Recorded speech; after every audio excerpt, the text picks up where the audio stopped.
Hello friends, मैं Aryan school business advisor and founder online business workshop. आज हम बात करेंगे प्रॉब्लम्स, डिस्टरबेंस और इंटरफेरेंस, अर्थात समस्या, दिक्कतें व हस्तक्षेप वर्क में या वर्किंग लाइफ में। अर्थात रेस्ट में 4 प्रकार के वर्क बताए गए: rest, personal work, family work, professional work. इनमें प्रॉब्लम्स का होना या आना या आ जाना, इसमें डिस्टरबेंस का आ जाना, होना या पाया जाना तथा हस्तक्षेप का आना या होना आदि इत्यादि। कहने का अर्थ है कि चाहे रेस्ट हो, चाहे पर्सनल वर्क हो, चाहे फैमिली वर्क हो, चाहे प्रोफेशनल वर्क हो, इसमें हमें प्रॉब्लम्स का सामना करना पड़ता है, डिस्टरबेंस का सामना करना पड़ता है और हस्तक्षेप का सामना करना पड़ता है। हस्तक्षेप का सामना करना पड़ता है अर्थात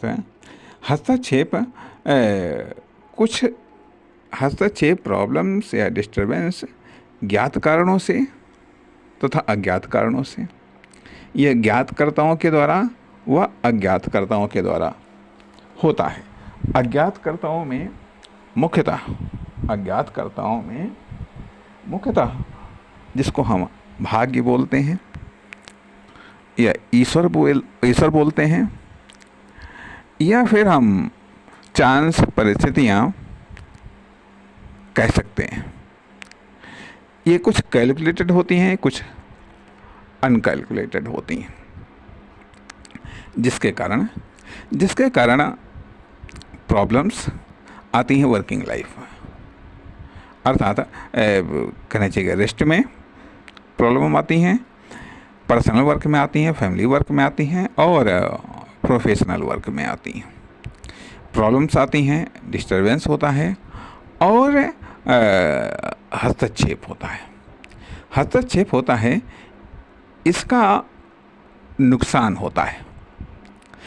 होता है तो वहीं दूसरी तरफ इसके ये एक तरीके से नकारात्मक चीज़ें तथा सकारात्मक चीज़ों में सपोर्ट मिलती है। अर्थात प्रॉब्लम्स का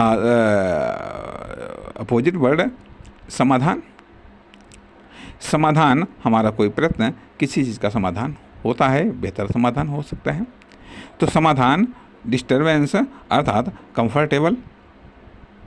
कंफर्टेबल और हस्तक्षेप, हम खुद हस्तक्षेप करने लगते हैं, हमारे कार्य के द्वारा खुद हस्तक्षेप होने लगता है और पॉजिटिव हस्तक्षेप होने लगता है, जिसका कि एक बेहतर रिटर्न आता है। तो कहने का अर्थ यह है कि मान लिया पहले हम अभी बात करते हैं थोड़ा सा निगेटिव चीज़ों की, जो है कि प्रॉब्लम्स की बात करते हैं हम और डिस्टरबेंस की बात करते हैं तथा हस्तक्षेप की बात करते हैं। जब इन चीज़ों का अटैक होता है, इससे हमारा वर्किंग लॉस होता है, इन्वेस्टमेंटल लॉस होता है, रिटर्न या प्रॉफिट का लॉस होता है। तो अब परिणाम ये होता है कि कहीं ऐसा तो नहीं है कि लॉस मल्टीप्लाई में हो गया या लॉस मल्टीप्लाई में चल दिया। अर्थात इस लॉस को हम प्रिपेयर करने के लिए या रिपेयर करने के लिए भी हमें इधर उधर से या तो साधन निकालने पड़ते हैं या टाइम निकालना पड़ता है या कुछ न कुछ करना पड़ता है। कहीं उसका ये जो लॉस है वो मल्टीप्लाई में नहीं बदल रहा। अर्थात इन चीज़ों से हम किस तरीके से निपटते हैं और उसका असर क्या होता है। अर्थात जब हम एक लेवल पर टिके रहते हैं, एक लेवल से आगे नहीं बढ़ पाते हैं या हम प्रोग्रेस नहीं कर पाते हैं, चाहे वहाँ रेस्ट के मामले में हो, चाहे वो पर्सनल वर्क के मामले में हो, चाहे फैमिली वर्क के मामले या प्रोफेशनल वर्क के मामले में हो, तो हम उन कारणों का अध्ययन करने के लिए विवश हो जाते हैं कि आखिरकार कारण कहाँ पर रहा, कहाँ पर हमसे भूल चूक हो गई, कहाँ पर हम अरेंजमेंट नहीं कर पाए, कहाँ पर हम मैनेजमेंट नहीं कर पाए, कहाँ पर क्या हो गया, कहाँ पर क्या हो गया। तो अर्थात ये जो प्रॉब्लम्स हैं, इंटरफेरेंस है, हस्तक्षेप है और डिस्टर्बेंस है, ये है, इसका नेगेटिव प्रभाव पड़ता है। ये ऑलरेडी कहीं ना कहीं ये डैमेज करते रहते हैं।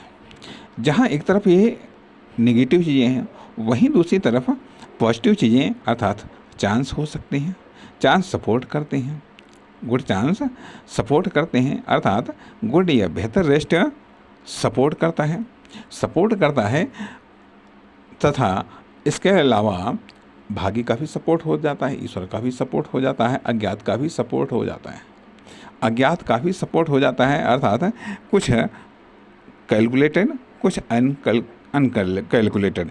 कहने का अर्थ यह बनता है कि कुछ चीज़ों के लिए हम तैयार होते हैं, कुछ चीज़ों के लिए हम प्रयत्न करते हैं, तब भी रिजल्ट मिलना मुश्किल हो जाता है, और कुछ चीज़ों के लिए हम उतना प्रयत्न नहीं करते हैं, फिर भी अपेक्षाकृत काफ़ी बेहतर रिजल्ट मिल जाता है।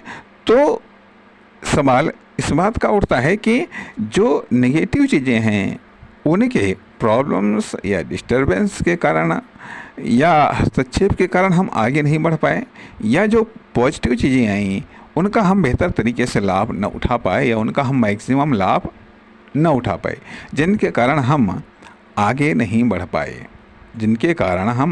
बढ़ पाए। आखिरकार समस्याएं कहाँ पर आ जाती हैं, कौन कौन सी चीज़ें बाधक बन जाती हैं हमारे प्रोग्रेस में, अर्थात अब यहाँ पर बल्कि यहाँ पर हमारा मन कर रहा है कि इस चीज़ को यहीं पर हम रोक देते हैं। अगली बात हम अगले भाग में करेंगे। नमस्कार, धन्यवाद।